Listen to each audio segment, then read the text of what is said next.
The 4 to 5, we are learning new details about the arrest in connection to the Kernersville kidnapping and deadly High Point home invasion. And police say 21-year-old Zycorin Little is in jail on no bond. He's charged with first-degree murder, kidnapping, and burglary. Investigators say Little is also the suspect in a deadly Walmart shooting just last year. WFMY News 2's Hannah Jeffries joins us live to explain the new details. Hannah.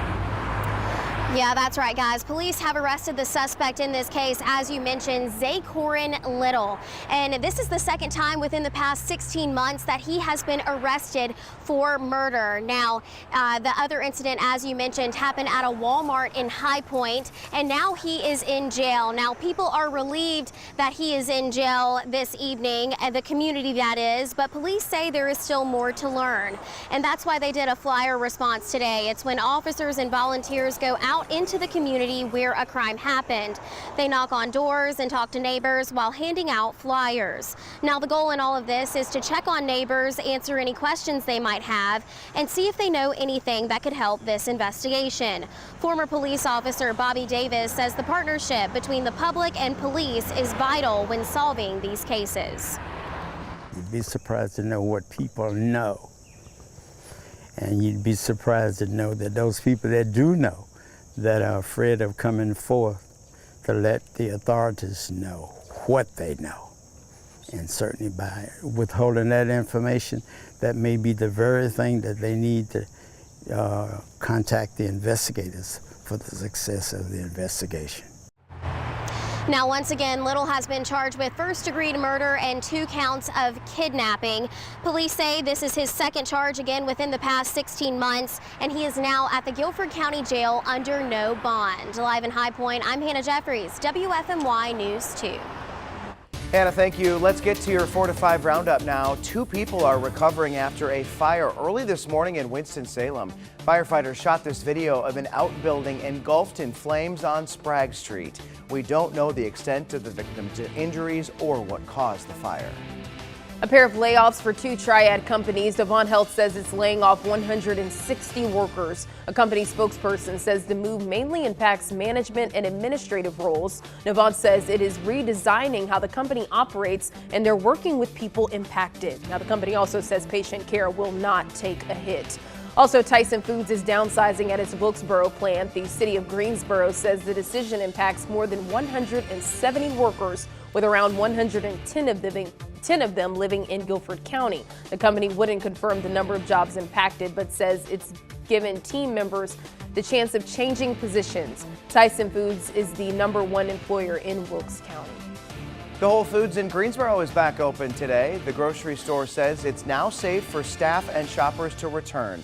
It had been closed for 2 weeks for asbestos cleaning. Staff found it in non-public areas of the building as workers were demolishing the old Sears building next door. Tonight, Summerfield Town Council, is expected to discuss the possible next steps for the villages of Summerfield Farms. The town and developer have been able to compromise on a mixed-use district despite opposition from leaders. The agreement was made after state lawmakers got involved. The proposed mixed-use district would allow the villages of Summerfield Farms to be built along with other similar ones. We'll be sure to let you know what comes from that meeting. Surprising news for UNC fans today. The NCAA has declared wide receiver Tez Walker immediately eligible to play. You'll remember the ACC declared him ineligible last month after his transfer from Kent State. Walker is a 2-time transfer, which is why he was initially denied eligibility. The NCAA changed its stance after several appeals. Walker is expected to play Saturday.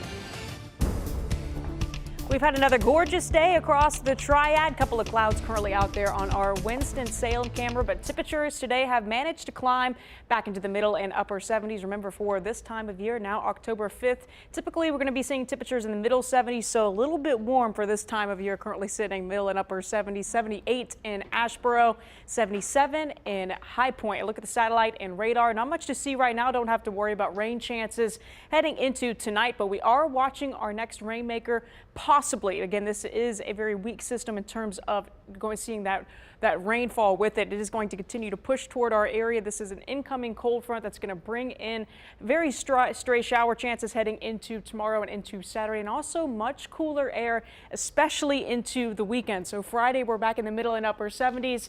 60s continue as we head into the weekend. Lower 60s even for highs heading into Sunday. National Hispanic Heritage Month is celebrated every year between September 15th and October 15th. That's right. During that time, we recognize the contributions and influence of Hispanic Americans. WFMY News 2's Manning Franks teaches us a lesson about Hispanic culture. Across the United States, Hispanic Heritage Month is celebrated from September 15th to October 15th. There are multiple countries in Central America that celebrate their independence, including my country. I'm from Costa Rica, so we celebrate our independence along with other countries in Central America on the 15th of September. Then Mexico celebrates it on the 16th, and then there are other countries, along that time that also celebrate their independence. But it's also not just to celebrate independence, it's also a month for Hispanic and Latino Americans to honor their diverse culture. It is a way for us, to commemorate and honor all of, the Latino and Hispanic culture we have, all of the great achievements that our community has been able to done and have done here in a country that, has welcomed us. For Laura Gontanez Arce, director of the YWCA High Points Latino Family Center, it's a celebratory 30 days meant to bring people together. It's a way for us to be able to engage with our community, to open a space for us to celebrate ourselves, but also bring our community to learn about, our culture and how not so different we are, right? There's a lot of things that we do, our food, and you get to relate with others and learn about their food, their music, and see, how we grew up and things like that. It's in those similarities that allows Arce and many others to readily embrace each other, just as they embrace where they are from and where they are now. It's really hard to be born somewhere else and then grew up here. And, some part of you still feels really connected to a culture, but then also you're really connected here to the United States. So is that no soy ni de aquí ni de allá. I'm not either from over there or over here. I recently heard someone say, we have to let go of that and we have to say we are from there and from here. Somos de aquí y de allá. Oh, I love that statement. No, Laura was great. I could have talked with her for another hour or so, but deadlines are deadlines, as we know. It's funny, when I lived in Tampa, there was a big Cuban and Puerto Rican influence. And I learned more about the culture and the food living there than anywhere else in my life.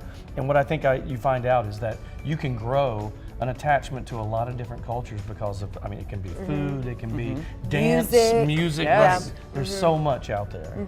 And it's wild how much we don't know about other cultures and how much they have influenced the history in the United States. Just yesterday, look at that school that was named after a woman who basically paved the way for the Brown versus Board of Education ruling that, when I think of it, I think of black people, but it was actually a Hispanic woman, Latino woman, who helped pave the way for it. And it's really amazing because she was going through all the different cultures. She's from Costa Rica herself, but Puerto Rican. You have so many different Latin American cultures that kind of go under this umbrella of Hispanic. And it's this beautiful diversity of culture within a larger culture, subculture. And it's just beautiful to see all the different types that we were talking. It's a mosaic. It's not, you can't paint everybody with the same brush. Yeah, mosaic. I love that. It's very good. All right, we'll take a break and be right back. Stay there.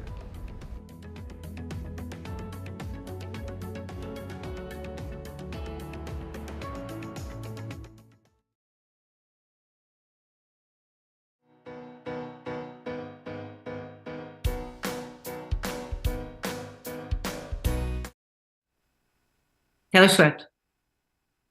All right, I'm talking about Taylor Swift's body language with Travis Kelce. What's really happening?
For about the last 2 weeks, you've probably seen Taylor Swift and Kansas City Chiefs tight end Travis Kelce in the headlines. The pop star has attended a couple games, sending the Swifties into a frenzy, and some fans have been a little curious about her body language. This is what Blanca Cobb, body language expert, and I are talking about today. Blanca, let's get right into it. Why do you think people are so curious about Taylor Swift's body language?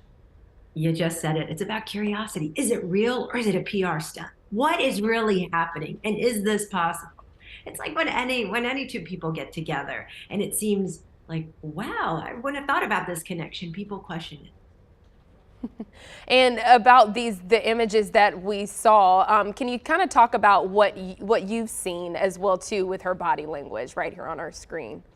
Yeah, so in the last game, in these particular photos that I saw, this is where her arms are straight up in the air, and she's yelling and she's screaming and she has some big smiles. Her body language is completely open. I mean, she's into what's happening. And the criticism that I read about is like, oh, it's too much, too soon, too fast. They don't really know each other. Like, what's going on? Or is there more to the story and we just don't know yet? Right. Maybe, we don't know. So people are just trying to read into it. But you have to look at the context. In these same pictures, look at the people who are around her on both her right and her left. And guess what?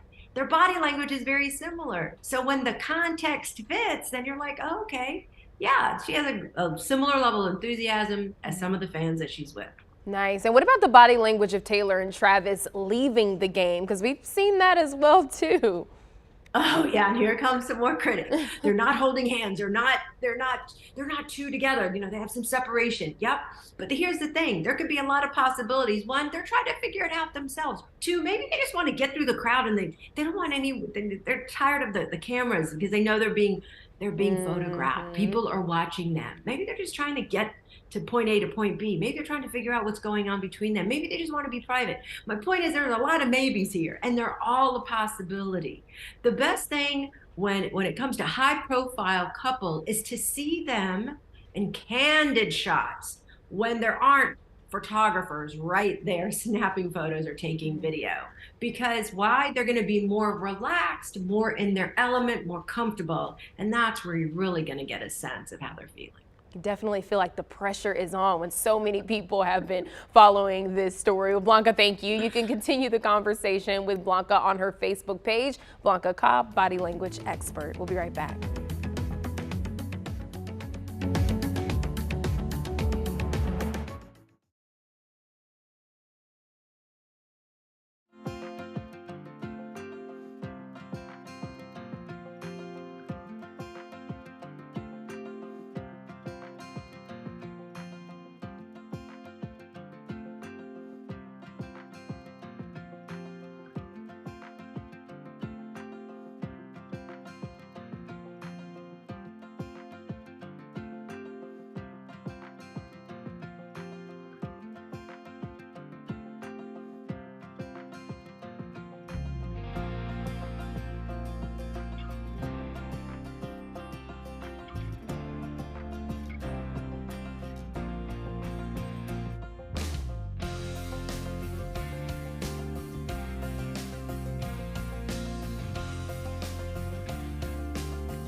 Tickets for next year's NASCAR All-Star Race in Wilkes County went on sale today. You can buy weekend packages, camping passes, and tickets to the late model race. It'll be back-to-back years North Wilkesboro Speedway has hosted the weekend.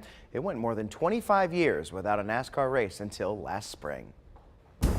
We've had lots of beautiful weather the past couple of days, and that's all thanks to high pressure remaining dominant over the Carolinas, but that is going to change in the days ahead as high pressure continues to move offshore. We're watching an incoming cold front that's going to play a role in what the forecast looks like heading into Friday and especially into the weekend. So Friday still seeing the upper 70s, but by Saturday and Sunday, highs going to be falling back in the middle to upper 60s at most for Saturday, Sunday, even in the lower 60s. Look at the high-res futurecast throughout the night tonight with a couple of more clouds building in ahead of this front throughout the day on Friday. Isolated shower or two possible, especially late Friday night and into early Saturday, but keep those plans intact. Lots and lots of dry time on the way, and also something to note. You can see these wind barbs here, these with an association with these arrows, going to be quite gusty behind that front throughout the day on Saturday. Quick look at today's photo here sent in by Skip Sickler of Grandfather Mountain. Starting to see some of those colors move over the area. This is the current approximation of fall color. A little bit in the mountains, but more so as we head toward the middle and later end of October. Lots to look forward to if you are a fall fan. 7-day forecast heading into tomorrow. We're back in the middle and upper 70s, but changes are on the way. Back in the upper 60s for Saturday and lower 60s at best for Sunday. Remember, Saturday is going to be a breezy one. Cooler conditions back in the upper 60s before we start to warm back up into the middle and upper 70s as we head into next week. When severe weather hits, it oftentimes leaves behind debris that we typically get rid of. Well, there's a growing movement to salvage fallen trees and logs and turn them into pieces of woodwork with a story. After stormy weather barrels through parts of Maryland, John Ferrara's crew isn't too far behind. These are the ones that were down in the woods that fell over in the storm. That were in the back. What started as a side hustle with his best friend Paul Timmons has turned into the Cambium Carbon Company. The company saves trees from landfills by partnering with architects, cities, and businesses, salvaging toppled timber and turning it into sustainable pieces using what they call carbon smart wood. It's like Christmas. Every time you cut one of these things open, you have no idea what you're going to get. Cambium has one of the largest non-commercial sawmills on the East Coast. With it, the company handles logs most others can't, off of size alone. After the process of power washing and cutting through trees that often measure more than 20 feet, the lumber is off to dry. This is part of the drying process, right? Correct, yeah. So this is a kiln that's actually taking the last bit of moisture out of the board. From there, the stories under the bark unfold. A lot of times that material is viewed as a defect, and we really like to turn that narrative around and be able to educate people that it's actually something to celebrate and something to enjoy. Through word of mouth, their mission is picking up steam. They've partnered with cities and towns from Eugene, Oregon to New York City, teaching local operations sustainable wood management and turning what was into this. Everything from tables and chairs to signage and even art. All of that carbon is going back into the atmosphere. If we're able to stop that from occurring, and we're putting it into lumber, which can make flooring or tables or furniture, we're actually able to harness that carbon, creating carbon negative products and environmentally positive solutions. How cool is that? Yeah, the group at Cambium says it uses a percentage of its profits to plant trees in the areas where they salvage logs, which is really, really cool. And you can tell that it takes a lot of it goes into it in terms, definitely a team. But it reminds me when everything is completed, like a nice modern look as well too. I've seen similar pieces, and obviously the way the world is going, a lot of people love their furniture to look a lot more modern and things of that nature. I saw a piece that was similar. I don't know if it was made from how they made it, but looked kind of just like the framework they had, very modern looking. There's a group out in Louisville I did a story with one time, and they own a lot of acres, and so some of the trees are massive. Like you saw that one look like it was 20 feet wide or something. They have those, they cut them down, they put it on a planer, so a planer cuts off a slice of it, so it's kind of natural on the bottom and then smooth on the other, and they make bar tops out of it, or countertops. That's nice. And it is so rustic and beautiful. Yeah, I don't know if I'd want to be there for that initial split though, of Yep. the wood, with the bugs, and I don't know. You never know. You never know what you're going to get. That's true.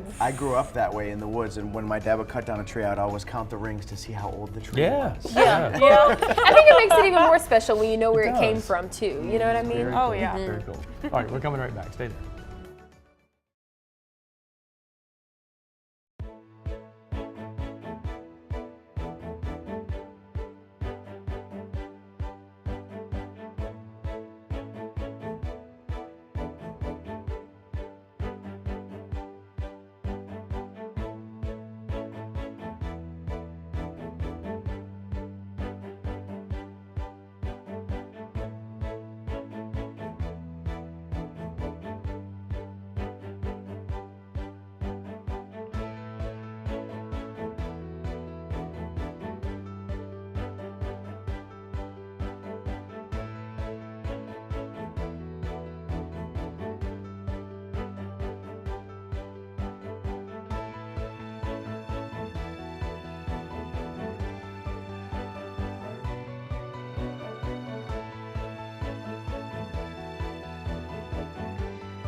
You know, what is better than a good bite to eat? We can all agree with that. Chad just yelled nothing. The Farm to Fork capital, in case you didn't know, that's Sacramento, is getting national recognition for its big food scene. So we take a trip out to Sacramento for a look at what sets them apart. Food and flair. Sacramento's food scene is diverse and growing. That's on full display at Alaro in Midtown.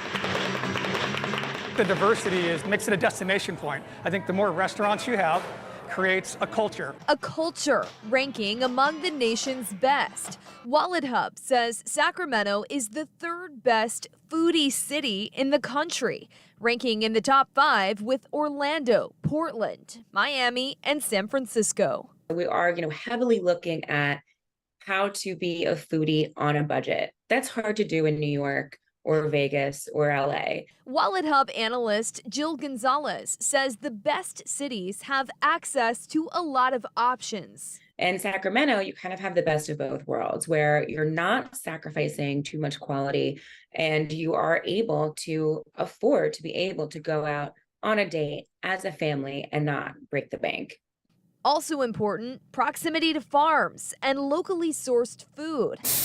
Our local restaurants take that to heart. If we can't get it here, then we take it off the menu. And Mike Testa with Visit Sacramento says that sets our food scene apart. 1.5 million acres of active farmland that surround this region. There's more than 160 different crops that come out of the ground year round. Putting Sacramento on the map, local food with a local taste. How beautiful is that to be able to get ingredients right here, make it here, serve it here. I mean, you're tasting that. You're tasting Sacramento. I think I would solely travel just to try out new foods. Oh, me too. You Totally. know? I'm a big foodie. I love that. Yeah, me too. In case you're wondering about North Carolina, our top city, Charlotte, landed on Wallet Hub's list at 38th. Raleigh was 56, and Greensboro at an even 100. Okay, so I've been to Raleigh a few times, and there has been a few restaurants out there that I like. Specifically, the sushi as well too. Now Greensboro has great sushi as well too. I'm not gonna knock Greensboro, but when I went to Raleigh, the sushi there really stood out. So I'm not surprised by that. If you're talking about like real foodie food, like upscale, super, to me, San Francisco and Charleston, South Carolina are my two favorites. Ooh, Charleston. San Francisco was awesome. Seafood So there too, yeah. See, if you think about it, it's one of those things. Everybody has their own opinion, right? So Right. how do you even come up with That's a number true. like this? Everybody's got their own taste buds. Everybody's got their own palate, you know. So I mean, I kind of take this with a grain of salt. Yeah. I'm like, I got my favorite places, and that's all that I care about. Yeah. That's the only thing that makes you happy. Trouble, and you have to get a second job in New York to eat well. True, right. So, Right. yeah. We'll see you at 4:30.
Hi, everybody. Welcome back to the 4 to 5. That's Chad. Hi. That's Claire. Eric and Sue. Yes. How are y'all feeling today on this? What did you call this? Thursday Junior or something? Friday Junior. Oh, Friday. That would be Wednesday. It's not hump day, Wednesday it's is Thursday. Thursday. Yeah. Which Claire's has like, no name. No. Back up. Okay. Well, how are you all feeling on this Thursday? Good, because it's my Friday today. Same. Same for Chad, too. Wow. Yes, we have tomorrow. Can't relate, but that's okay. That's nice. okay. The weekend's on the way. Cooler weather is on the way too. So more fall-like activities. You know, pumpkin picking, things like that. Perfect. Nice pumpkin spice latte, right? There we go. Still haven't had it.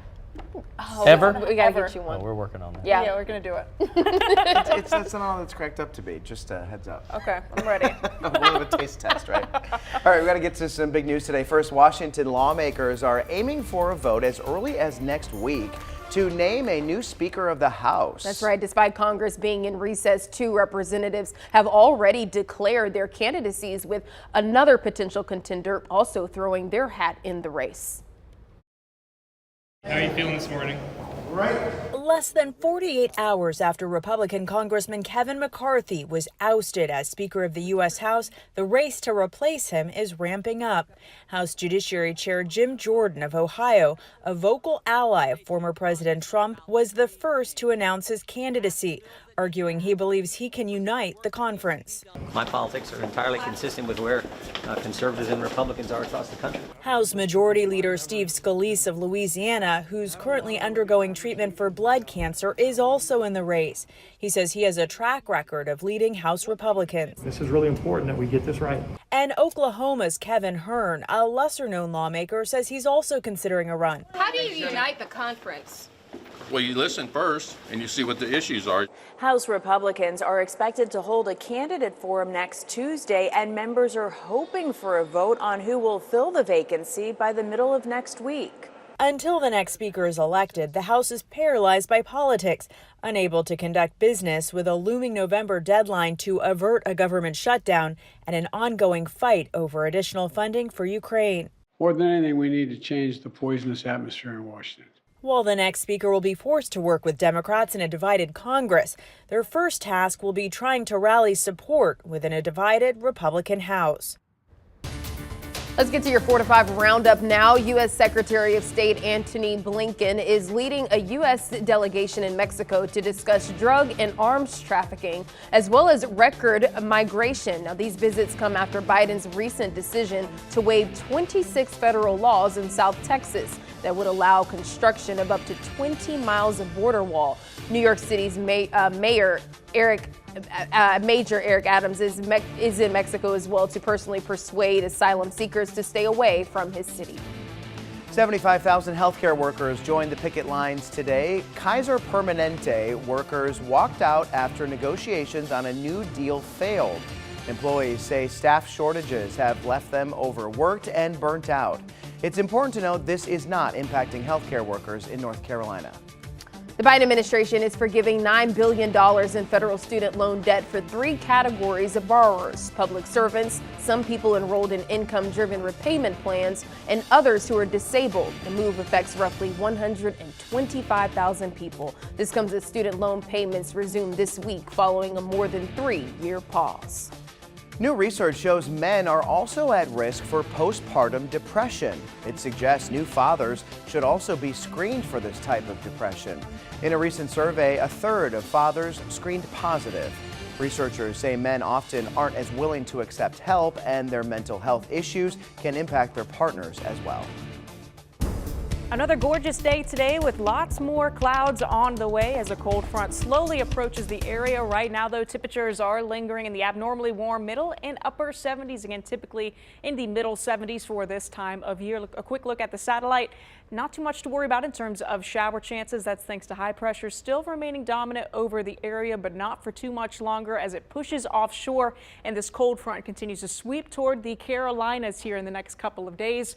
A look at the futurecast clouds and radar throughout the day on Friday. Highs are expected to crawl back into the 70s with a little bit more cloud coverage ahead of this front. Isolated shower or 2 is possible late Friday night and into early Saturday, but by all means not going to be a washout. Very stray in any case throughout the day. Toward the afternoon, a little bit more dry as highs are only expected to make it deep in the 60s. And as this front quickly passes through heading into Saturday night, we're also expecting even cooler conditions on Sunday, back in the lower 60s for highs. So next 12 hours, going to want to enjoy those 60s and 70s heading into your upcoming weekend. Here's what to expect. We're back a bit in the middle and upper 70s for your Friday. Isolated shower or 2 possible once again overnight Friday and into Saturday. More sunshine, but much cooler air is expected into Sunday. Claire, thank you. We've all heard surprising places women have gone into labor, but this one is pretty unique. A Greensboro woman, her husband, and some friends went to see comedian John Crist at the Tanger Center this past weekend. The couple says they made a joke before the show saying she was going to laugh herself into labor, and lo and behold, she did. The husband says his wife's water broke as they were walking out. The comedian posted on his Facebook asking how he should respond.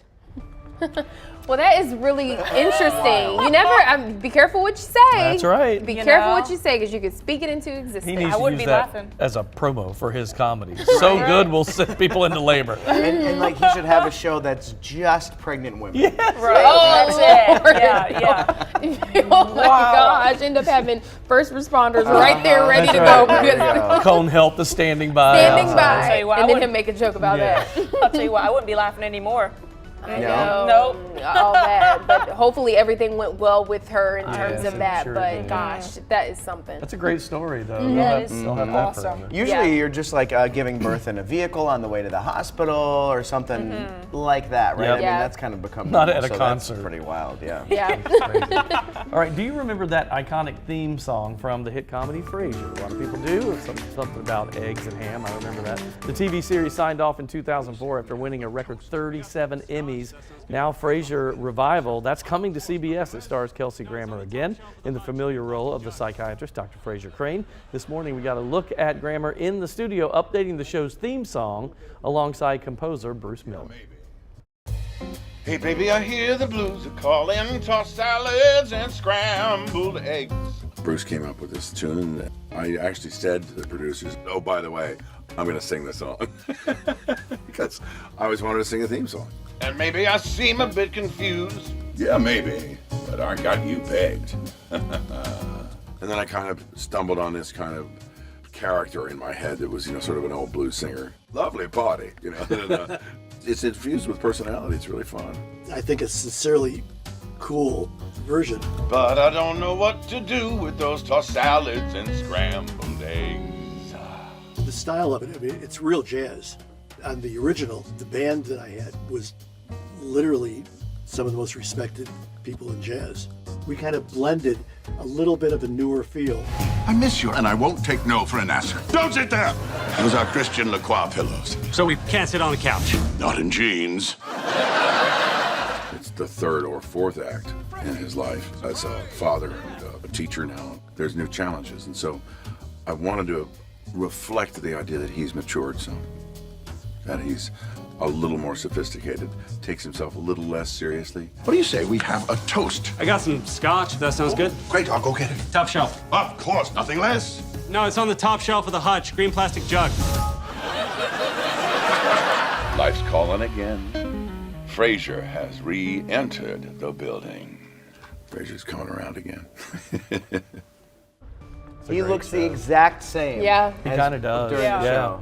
And that character was on Cheers originally and then got his own spin-off and then that did so well. So You might have some competition in terms of the singing. I heard you over here singing as well too, Eric. Okay. He sang that, I remember reading that he sang that as a joke when he did it the first time and then they're just doing it again. But I didn't see anybody else from the original series.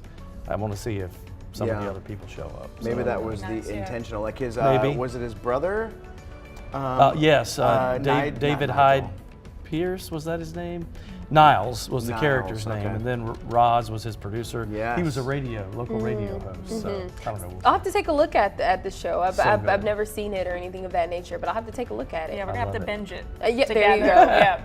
To get caught Nothing up. more sweeter It than was on a lot. watching. There'll be a lot of episodes to binge on that one. That was on for a while. The new chapter for Frasier premieres October 12th. CBS's Paramount Plus app if you're interested. We'll be back.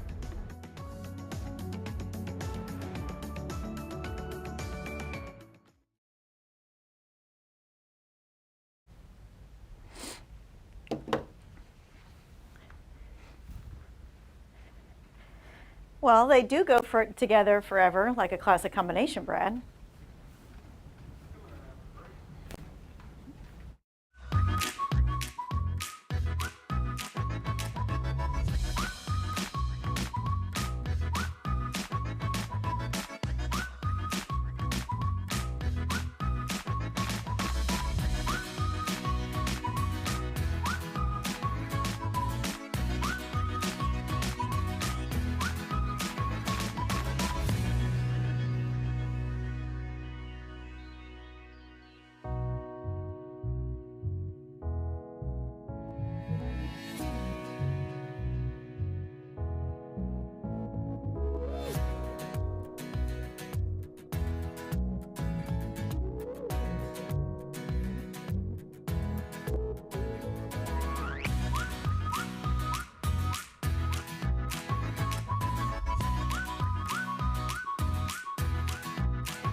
All right, so this is one of my favorite movies, Love Actually. The release date was 2003. The opening shows Heathrow Airport, and it shows people coming off planes, meeting their loved ones right at the gate, friends, family members.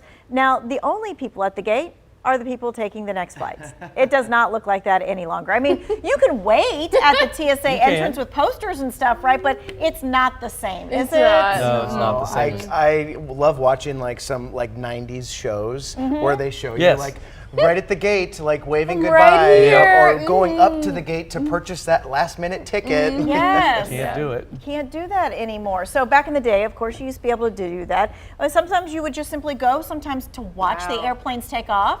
Little kids always against the glass watching the planes go. Do you know that some people do that here in Greensboro? There's a road that Yes, goes I know right that. past the airport, and can watch you can them just take pull off. off to the side Yep. and watch them as they take off or land right above you. People will lie on the hoods of Yeah, the especially car when, And do when that. those I feel like there the was Air Force something that One planes come happens- by. I feel like there was something that happened recently here in Greensboro with something big going on where that took place. I could be wrong, but Probably when the plane that's Air Force One, when the president is on Oh, board, yeah, when they for do sure. touch Oh, and yeah. goes here all the time, people Yeah. will to go go there. and watch, yeah. Now, here's the thing. Airports are now giving passes to people that are not traveling. So they can now go to the gate with family, meet a friend who maybe has a long layover for lunch, or just simply to watch the planes from the inside. I love that. I love that. I know. All right, so check this out. From the Wall Street Journal, they did an article about how, it's a trip that all airports are allowing this to do this with no flying. The reporter Jacob Passy talked to folks at CBS during the morning show. I spoke with a mom who took her 2-year-old son because they want to go on a trip soon, and she's trying to get a sense of how he'll behave in an airport. Usually it's free, but you do have to register in advance, and there's a limited number of slots per day, and that varies by airport. So at some airports, it's up to 300 slots per day, which is not a small number.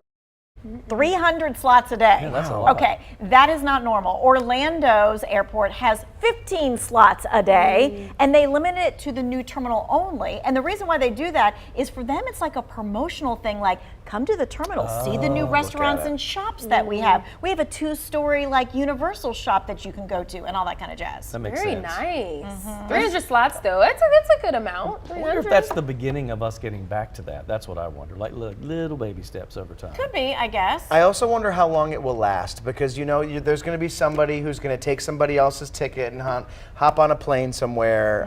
There's always one. Right, because guess it's not it like could they're happen checking that your way. ID when you scan your how boarding thick pass. was security? Say that. Oh. Okay, because I contacted PTI, asked them if they were doing the program. They said no, right? But they said airlines do have the discretion to do a gate pass for folks who need to accompany someone. The only downside to this was your friend or family member, they have to really like you because they have to go through the TSA line. Listen to how this works. You sign up in advance, and then TSA does like a check against your name, against the no-fly list, all that stuff. And then the morning of, you find out if you are accepted, and you get usually a pass that you show on your phone. So when you go through the normal TSA line, no pre-check.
Concerns about climate change often focuses on rising seas and warming temperatures, but some doctors are warning about its effects on our health, including migraines and headaches. Nearly 1 in 10 people worldwide suffer from migraines. Bradley Blackburn has more on how a changing climate could mean more pain for a lot of patients.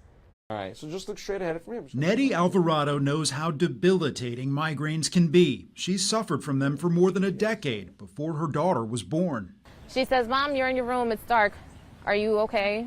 Like, are you having a migraine?" Her migraines used to last for days. Good, shrug your shoulders up. But she's found relief with medication and help from Dr. Fred Cohen, a headache specialist at Mount Sinai. It actually eliminates within time. Within the hour and a half or so, it's gone. Many things trigger migraines, like lack of sleep or alcohol use. But Dr. Cohen says often patients blame the weather, and extreme conditions fueled by climate change are now an increasing concern. Migraine sufferers are the best meteorologists because when there's a weather system changing, they get an attack. Weather triggers include intense heat or cold, high humidity, and windy or stormy conditions. Even stress from severe weather can be a factor. There could be a relationship with more of these severe weather phenomenon that we're seeing both in the United States and globally, and an increase in headache and migraine attacks. Dr. Cohen says during this summer's wildfire smoke in the Northeast, headache complaints jumped. But treatments for migraines are evolving too, with new approaches and new medications. Doctors can help patients monitor migraine triggers and adapt to environmental changes. Alvarado says anyone who's suffering should see a doctor and ask for help. Migraines are not something that you should have to deal with on an everyday basis or even throughout the day. A health struggle that could be growing with our changing climate. So interesting fact here, the American Migraine Foundation says that migraines are 3 times more common in women than they are in men. I've actually never had a migraine before. I don't think so. I've had bad headaches, but not a migraine. But I hear that they are brutal. Because I'm the same way, and I mean, Claire can tell us because she said she has, but I think you know if you had a migraine. Oh, right? yeah, Like absolutely. Well, I had them growing up, and you know, my grandfather had them, my dad had them, so I feel like it's something that could just be kind of passed down. And but what did you take? Like, what do you have to do to get yours to? Advil. Really? Just Sleep, probably, and just in a dark room.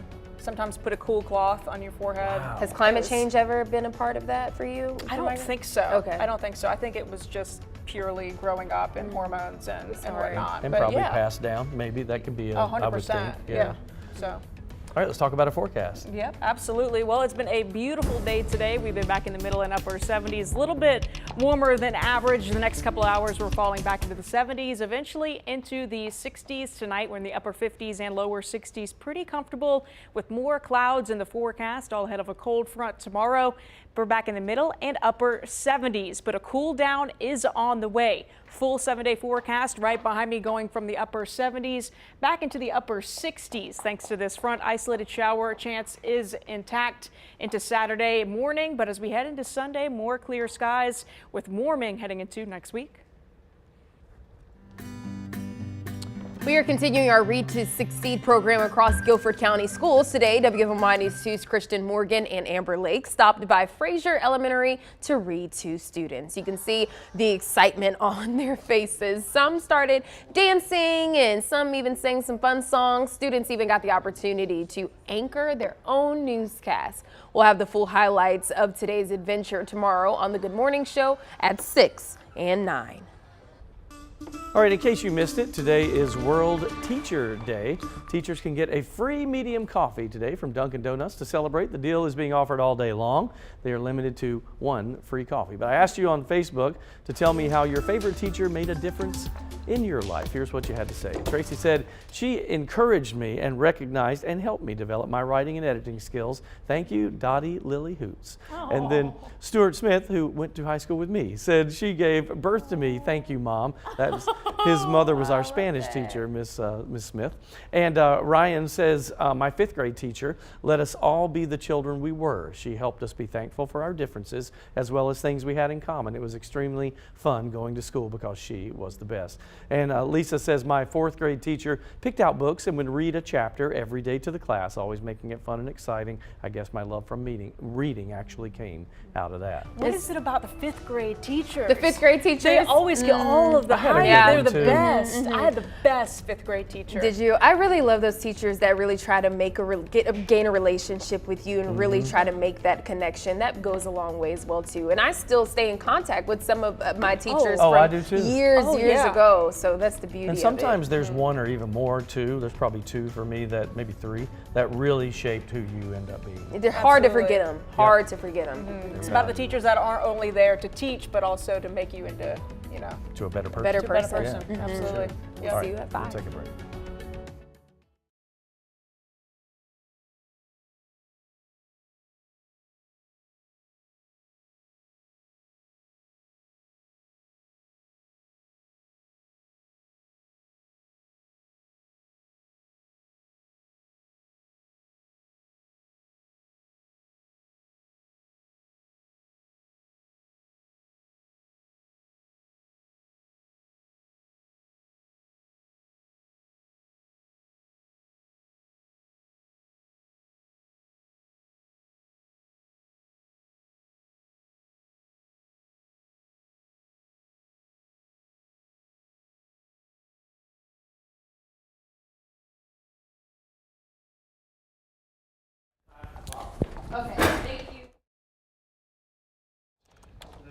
Hi, Minnesota, Mississippi, Missouri, Montana, Nebraska, Nevada. Go negative. No, he was saying that Amanda.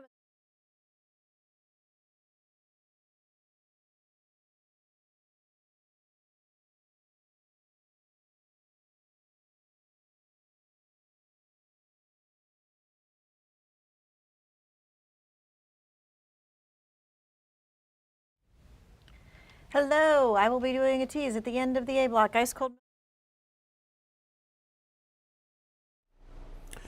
Hello, mic check 1 2 3 4 5 6 1 2 3 4 5.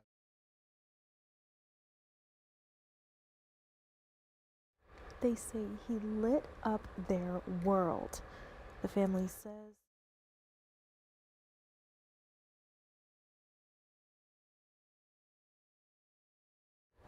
Mic check 1 2 3 3 2 1 1 2 3 3 2 1. Mic.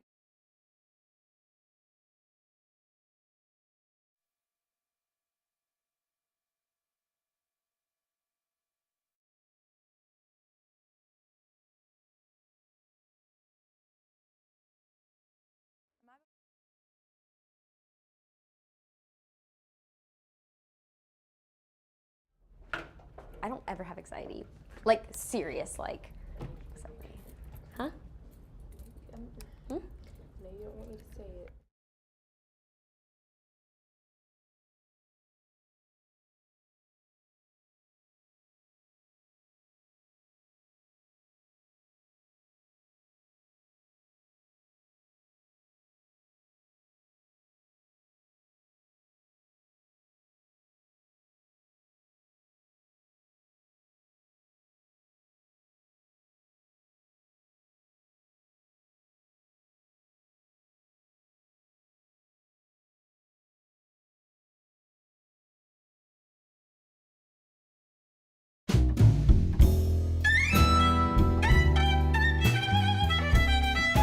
I was back in Nebraska over the weekend visiting friends from a previous chapter in my life. They're the type of friends where you pick right back up where you left off, even though it's been a year since you've been back. Unfortunately, I only make it back to Lincoln once a year these days. Honestly, I've been frustrated with some of our friendships lately. For a decade, I've been trying to get some of my Nebraska friends to come visit me here. Just a handful of them have visited me in my 10 years in North Carolina. You'd think a good friend would be able to make one trip over that period of time, especially considering I go back to visit them at least once a year. And some of those friendships have been very one-sided. I brought it up a couple of times, but I think it's turned into white noise, considering the conversations haven't motivated most of them to actually visit. I'm trying to remember some of them have lots of other stuff going on in their lives. Some have spouses, many now have kids, which obviously impact time and money. I've mostly given up on the peer pressure and am trying to focus on doing my best to be a good friend. I can't force others to do the same. That's just my 2 cents, and your 4 to 5. WFMY News 2 at 5 starts right now.